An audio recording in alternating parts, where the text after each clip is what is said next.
लो मेरे सज्जनों ते मित्रों असी पहुंचे सीगे इत्थे गल्ला मंडी दे विच। ए मेरे नाल भाई गेट नंबर 4 नंबर गेट को कहदी गेट मंडी दे विच दालां वगैरह घ्यो विच पापड़ ये वो सारा कुछ इत्थे हैगा।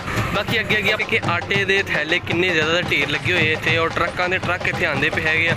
ते मेरा वीरा देखो खोतियां ते लदे हुए आ ते लद के ते माल लैके जाते पे। ए देखो जी चावलों के सारे सैंपल रखे हुए हैं, टोटा बनस्पति दूजे चावल जेड़े जेड़े चावल है चावल लगे हुए और वड्डी बोरी रखी।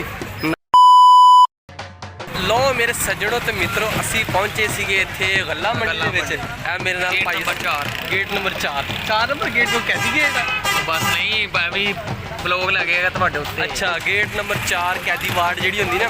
असी पहुंचे सी गल्ला मंडी के विच ते गल्ला मंडी की अज असी सैर करांगे ते किहड़ी शै वा और की भाव आ दुनिया दी नहीं फैसलाबाद। हाँ दुनिया की सब तो वड्डी मंडी फैसलाबाद दे विच हैगी गल्ला मंडी। बाकी सानू बेटा पता असी घूम फिर के असी वेखी हैगी ते आ जाओ फिर तुसीं भी आयो चलिए। मित्रों असी पहुंचे हाँ गल्ला मंडी दे विच फैसलाबाद दे विच मशहूर गल्ला मंडी हैगी आ और उत्थे असी पहुंचे हाँ ते मेरे नाल साथ तुरिया फिरदा हैगा वा। आ देखो जी दालां दूलां वालियां दुकानां आ गईयां इत्थे हैगियां दालां दूलां। ए मंडी दे विच दालां वगैरह घ्यो विच पापड़ ये वो सारा कुछ इत्थे हैगा। बाकी अगे अगे आपां जाके वेखदे हां होर किहड़ी शै हैगी आ।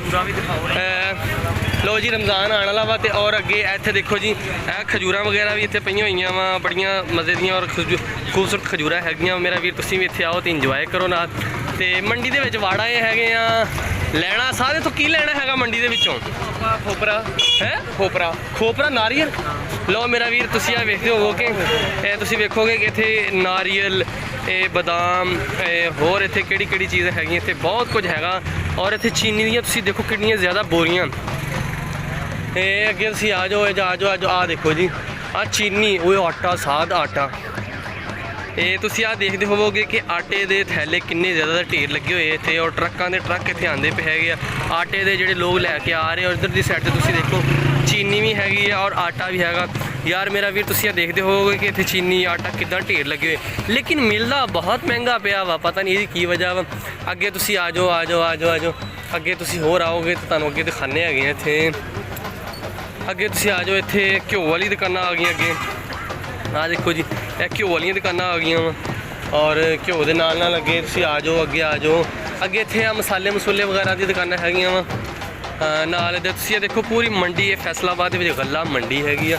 और इत्थे अगे इत्थे तुसीं आ जाओ ते सेवियां सूवियां ते नाल पापड़ वगैरह ए देखो जी सेवियां अचार नाल होर कितना कुछ ही तो हैगा नाल इधर दिख साइड तुसीं आ देखो सेवियां हैगियां और अचार वगैरह आटे के थैले और चीनी के थैले इत्थे हैगे आ।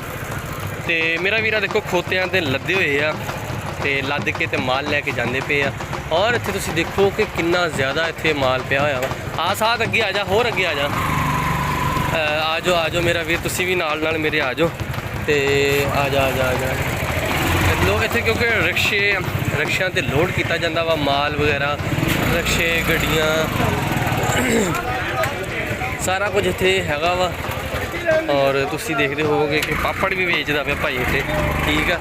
ते अगे तुसीं आ जाओ ते ए देखो इधर आ गल्ला मंडी सैंपल रखे हाँ आ देखो जी सैंपल रखे हुए इधर चावलों के सैंपल रखे हुए हैगे ए देखो जी चावलों के सारे सैंपल रखे हुए हैं टोटा बनस्पति दूजे चावल जेड़े जेड़े चावल है चावल लगे हुए और वड्डी बोरी रखी नाल सैंपल रखे हुए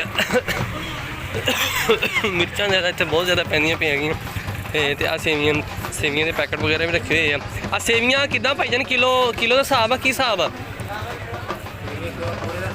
बोरे का हिसाब किन्ने दा इक बोरा मतलब कि एक बोरे च किन्ने 8,400 रुपये मन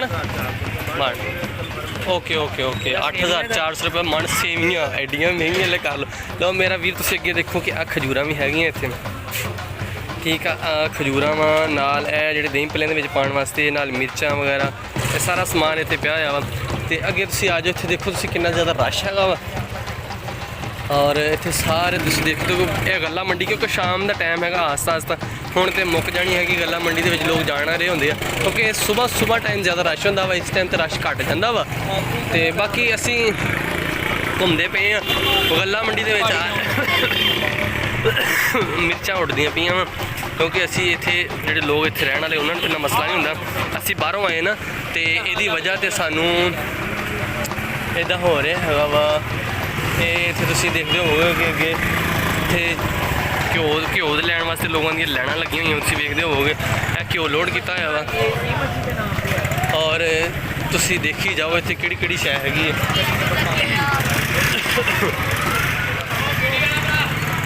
ਠੀਕ ਹੈ। ਤੇ ਅੱਗੇ ਤੁਸੀਂ ਮੇਰਾ ਵੀਰ ਆ ਜਾਓ, ਅੱਗੇ ਅੱਗੇ ਆਈ ਜਾਓ ਆਪਾਂ ਵੇਖਦੇ ਜਾਂਦੇ ਹੋਰ ਇੱਥੇ ਕਿਹੜੀ ਕਿਹੜੀ ਸ਼ੈ ਹੈਗੀ ਆ। ਇੱਥੇ ਤੁਸੀਂ ਆ ਗਏ ਆ, ਦੇਖੋ ਜੀ ਇੱਥੇ ਚਾਵਲ ਵੀ ਪਏ ਹੋਏ ਆ ਔਰ ਇੱਥੇ ਬਹੁਤ ਕੁਝ ਪਿਆ ਹੋਇਆ ਵਾ। ਇੱਥੇ ਵੀ ਮਿਰਚਾਂ ਵਗੈਰਾ ਮਿਰਚਾਂ ਹੈਗੀਆਂ, ਚਾਵਲ ਹੈਗੀ ਆ, ਸੁੱਕੀ ਫੁਰਮਾਨੀ ਹੈਗੀ ਆ। ਹੋਰ ਵੀ ਇੱਥੇ ਅੰਦਰ ਗੱਲਾ ਮੰਡੀ ਦੇ ਵਿੱਚ ਹਰ ਇੱਕ ਉਹੀ ਚੀਜ਼ ਹੈਗੀ ਹੈ ਜਿਹੜੀ ਅਸੀਂ ਘਰ ਦੇ ਵਿੱਚ ਇਸਤੇਮਾਲ ਕਰਦੇ ਹੈਗੇ ਆ। ਸਾਰਾ ਕੁਝ ਇੱਥੇ ਪਿਆ ਹੋਇਆ ਵਾ। ਤੇ ਆ ਜਾ ਤੇ ਬੜੇ ਵੱਡੇ ਗੋਦਾਮ ਇੱਥੇ ਹੈਗੇ ਆ। ਚਾਵਲਾਂ ਦੇ ਇੱਥੇ ਗੋਦਾਮ ਹੈਗੇ ਆ। ਰਹਿਮਾਨ ਵੰਡਾ ਸ਼ਾਪ ਤੇ ਬਹੁਤ ਕੁਝ ਲੈ ਲਿਆ ਆਪਾਂ। ਹੁਣ ਮੈਂ ਕਹਿੰਦਾ ਯਾਰ ਮੈਂ ਥੱਕ ਗਿਆ ਛਾਵਾਂ ਫੜ ਕੇ। ਇੰਨਾ ਕੁਛ ਹੈਗਾ ਤੇ ਤੁਸੀਂ ਵੇਖਦੇ ਹੋਵੋਗੇ। ਤੇ ਅਸੀਂ ਹੁਣ ਵੇਖਦੇ ਅੱਗੇ ਜਾ ਕੀ ਕਰਦੇ। ਲੋ ਮੇਰੇ ਸੱਜਣੋ ਤੇ ਮਿੱਤਰੋ, ਤੁਸੀਂ ਮੰਡੀ ਤੇ ਸਾਰੀ ਵੇਖਿਆ, ਵੇਖੋ ਸਾਥ ਪਿੱਛੇ 4 ਨੰਬਰ ਗੇਟ ਤੋਂ ਆ ਗਿਆ ਬਾਹਰ। ਕਿੰਨੇ ਨੰਬਰ ਗੇਟ ਤੋਂ ਆਇਆ ਤੂੰ ਬਾਹਰ? 4 ਨੰਬਰ। 4 ਇੱਕ ਐਡੀ ਵਾਰਡ ਹੈਗੀ 4 ਨੰਬਰ ਗੇਟ। ਮੇਰਾ ਵੀਰ ਤੁਸੀਂ ਪਿੱਛੇ ਵੇਖੋ, ਆਟੇ ਦੇ ਥੈਲੇ, ਚੀਨੀ ਦੇ ਥੈਲੇ, ਬੋਰਿਆਂ ਦਾ ਕਿੱਦਾਂ ਢੇਰ ਲੱਗੇ ਹੋਏ ਆ। ਔਰ ਬਾਹਰੋਂ ਮਿਲਣ ਜਾਓ ਤਾਂ ਲੱਭਦੇ ਨਹੀਂ ਹੈਗੇ, ਲੇਕਿਨ ਮੰਡੀ ਦੇ ਵਿੱਚ ਬਹੁਤ ਢੇਰ ਲੱਗਾ ਜੇ। ਤੁਸੀਂ ਅਗਰ ਕੋਈ ਚੀਜ਼ ਖਰੀਦਣੀ ਤਾਂ ਫਟਾਫਟ ਮੰਡੀ ਦੇ ਵਿੱਚ ਪਹੁੰਚੋ। ਰਮਜ਼ਾਨ ਆਉਣ ਵਾਲਾ ਵਾ ਔਰ ਇੱਥੋਂ ਲੈ ਕੇ ਸਸਤੀਆਂ ਚੀਜ਼ਾਂ ਇੱਥੇ ਲਵੋ ਤੇ ਲੈ ਕੇ ਤੇ ਨਿਕਲੋ। ਆ ਜਾਓ ਫਿਰ ਆਪਾਂ ਵੀ ਚੱਲੀਏ।